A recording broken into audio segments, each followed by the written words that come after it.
Hello friends, welcome to REVA'S. நான் ரேவதி சிவகுமார். இன்னைக்கு நம்ம பார்க்க போறது ஸ்கிராட்ச் பேப்பர். வீட்லயே ரொம்ப ஈஸியா செஞ்சிரலாம். மண்டலா ஆர்ட் பண்றதுக்கு ரொம்ப யூஸ்ஃபுல்லா இது இருக்கும். நீங்க ரொம்ப குட்டி பசங்களா இருக்கீங்கன்னா இதுல எழுதி பார்க்கிறதுக்கும் படம் வரையிறதுக்கும் உங்களுக்கு ரொம்பவே பிடிக்கும். இப்போ இந்த பேப்பர் எப்படி செய்யறதுன்னு நம்ம பார்த்திரலாம். இது செய்யறதுக்காக A4 சைஸ்ல ஒரு சார்ட் நான் கட் பண்ணி வச்சிருக்கேன். சார்ட் எடுத்துக்கோங்க. அப்படி இல்லனா இது மாதிரி பழைய நோட்டுடைய அட்டை இருந்தா எடுத்துக்கோங்க. அப்படி இல்லனா கார்ட்போர்ட் கூட நீங்க யூஸ் பண்ணிக்கலாம். எதுவுமே இல்ல அப்படின்னா நீங்க A4 சைஸ்ல ஒரு 4-5 பேப்பரை மொத்தமா சேர்த்து நீட்டா ஒட்டிட்டு அதை நீங்க யூஸ் பண்ணிக்கலாம். இப்போ நான் சார்ட் பேப்பர் எடுத்திருக்கேங்க. கூடவே ஒரு A4 சைஸ்ல ஒயிட் கலர்ல பேப்பர் எடுத்திருக்கேன். இப்போ இந்த சார்ட்ல நான் ஃபெவிஸ்டிக் மாதிரி க்ளூ அப்ளை பண்ணிக்கிறேன். ஹோம்மேடா நான் ரெடி பண்ணி வச்ச க்ளூ காலி ஆயிடுச்சு. அதனால தான் அதை அப்ளை பண்ணல. ஃபெவிகால் இருந்தது அப்படின்னா நீங்க ஃபெவிகால் கூட இதுல நீங்க அப்ளை பண்ணிட்டு இந்த A4 சைஸ் பேப்பரை ஒட்டிடலாம். நீட்டா ஒட்டிருங்க. ஒட்டும் போது எந்த வித்தியாசமும் தெரியக்கூடாது. இப்போ ஒட்டியாச்சு. நாம இனி இதுல கிரையான்ஸ் யூஸ் பண்ணி கலர் பண்ணணும். கிரையான்ஸ் இருந்தது அப்படின்னா கிரையான்ஸ் யூஸ் பண்ணிக்கோங்க. ஆயில் பேஸ்டல் உங்ககிட்ட இருக்குன்னா அதை யூஸ் பண்ணி நீங்க இந்த பேப்பர் முழுக்க எந்த இடத்துலயும் கேப் இல்லாத மாதிரி நீங்க கலர் பண்ணிருங்க. நான் கிரையான்ஸ் தாங்க யூஸ் பண்ணிக்கிறேன். உங்களுக்கு விருப்பமான கலர்களை நீங்க எடுத்துக்கோங்க. ரெயின்போ கலர்ஸ் உங்களுக்கு பிடிக்கும்னா ரெயின்போ கலர்ஸ்ல நீங்க கிரையான்ஸ் எடுத்துக்கோங்க. எடுத்துட்டு நீங்க இதை சர்க்கிள் மாதிரியோ அல்லது ட்ரையாங்கிள் மாதிரியோ இல்ல உங்களுக்கு விருப்பமான எந்த ஷேப் பிடிக்குதோ அந்த ஷேப்ல நீங்க குட்டி குட்டியா டிராயிங் பண்ணிருங்க. எந்த இடத்துலயும் கேப் இருக்கக்கூடாது. கேப் இருந்ததுன்னா நல்லா இருக்காது. அதனால கேப் இல்லாத மாதிரி எல்லா கலர்லயுமே நீங்க கொஞ்சம் கொஞ்சமா எல்லா இடத்துலயும் கொஞ்சம் கொஞ்சமா கலர் பண்ணி விட்டுருங்க.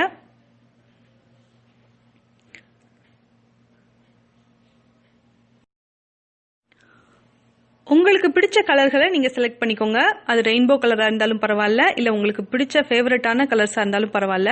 உங்களுக்கு பிடிச்ச கலரை செலக்ட் பண்ணிட்டு நீங்க இதே மாதிரி கேப் இல்லாம கம்ப்ளீட்டா எல்லா இடத்துலயும் ஏதாவது ஒரு ஷேப்லயோ அல்லது கோடு மாதிரியோ எப்படினாலும் உங்களுக்கு பிடிச்ச மாதிரி ஃபுல்லா கலர் பண்ணிடுங்க. இப்போ நான் ஃபுல்லா கலர் பண்ணி எடுத்துட்டேன். இப்போ ஒரு குட்டியா ஒரு பவுல் எடுத்து வச்சிருக்கேங்க. இதுல நம்ம அக்ரிலிக் கலர் மிக்ஸ் பண்ண போறோம். பிளாக் கலர்ல ஹோம்மேடா நம்ம ரெடி பண்ணி வச்ச அக்ரிலிக் பெயிண்ட் நான் எடுத்துக்கிறேன். கடையில வாங்குற அக்ரிலிக் பெயிண்ட் தான் உங்ககிட்ட இருக்குன்னா அதை நீங்க செஞ்சுக்கோங்க. நான் ஹோம்மேடா ரெடி பண்ணி வச்ச அக்ரிலிக் பெயிண்ட் எடுத்திருக்கேன். உங்களுக்கு இந்த பெயிண்ட் தெரியாது அப்படின்னா நீங்க டிஸ்கிரிப்ஷன்ல லிங்க் இருக்கு, அதை பார்த்து செக் பண்ணிட்டு அது போல நீங்க பிளாக் கலர்ல அக்ரிலிக் பெயிண்ட் செஞ்சுட்டு அதுக்கப்புறமா நீங்க இது கூட ஷாம்பு ஆட் பண்ணிக்கோங்க. 1 டீஸ்பூன் அக்ரிலிக் பெயிண்ட்க்கு 1 டீஸ்பூன் அளவுக்கு உங்ககிட்ட எந்த ஷாம்பு இருக்கோ அந்த ஷாம்பு ஆட் பண்ணிக்கோங்க. இப்போ இந்த ஷாம்பையும் நம்ம ஏற்கனவே எடுத்து வச்சோம் இல்லையா அந்த அக்ரிலிக் பெயிண்டையும் நல்லா கலக்கிற மாதிரி மிக்ஸ் பண்ணி விட்டுருங்க. இப்போ நல்லா மிக்ஸ் பண்ணிடணும்.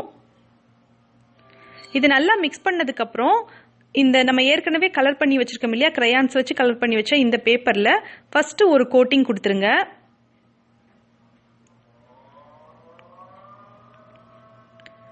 ஃபர்ஸ்ட் ஒரு கோட்டிங் ஃபுல்லா கொடுத்துட்டு அது நல்லா ட்ரை ஆகட்டும். இது நல்லா ட்ரை ஆனதுக்கு அப்புறம் இதுக்கு மேல இன்னொரு கோட்டிங் கொடுக்கணும்.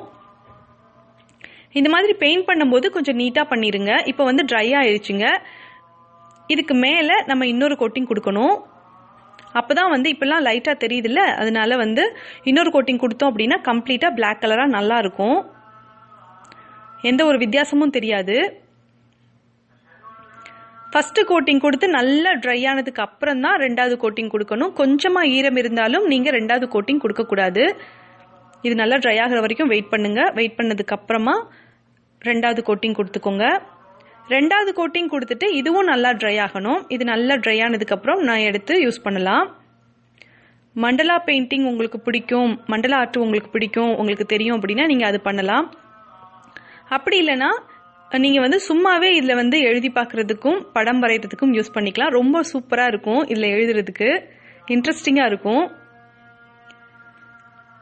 நான் ஃபுல்லாவே பெயிண்ட் பண்ணிடுறேன். பெயிண்ட் பண்ணி முடிச்சுட்டு அது ட்ரை ஆனதுக்கு அப்புறம் நான் உங்களுக்கு வரைஞ்சு காமிக்கிறேன்.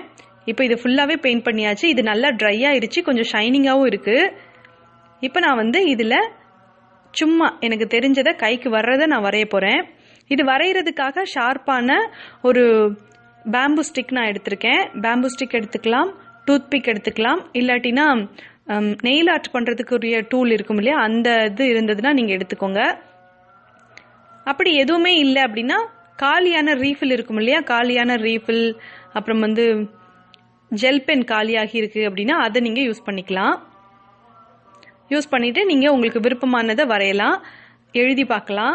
சூப்பராக இருக்கும், ரொம்ப ரொம்ப இன்ட்ரெஸ்டிங்காக இருக்கும் இதில் எழுதுறதுக்கு.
இப்போ எங்கள் பாப்பா 2 பேரும் இதில் வரைஞ்சி பார்க்குறாங்க.